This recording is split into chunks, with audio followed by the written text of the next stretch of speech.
Hey guys, so today I'm going to be showing you how to use warp stabilizer. So this is pretty much a before and after. This is before, so you can tell it's pretty shaky, kind of all over the place. And now what you can do to fix that, and this is the after.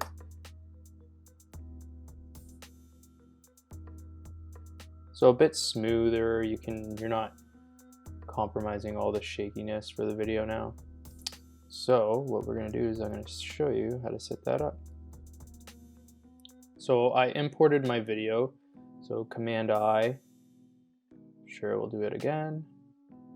And I'm gonna add it here, existing. We're gonna go to the beginning.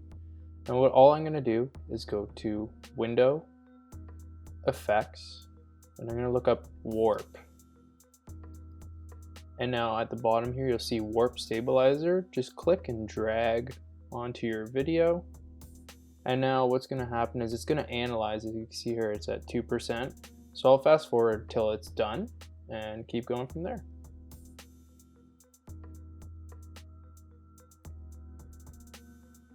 Okay, so now that it's done, our video should be a lot more stable.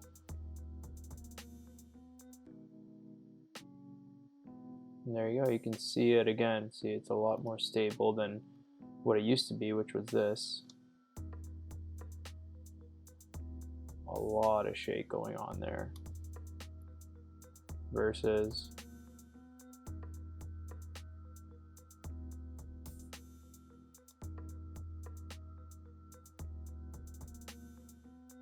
this.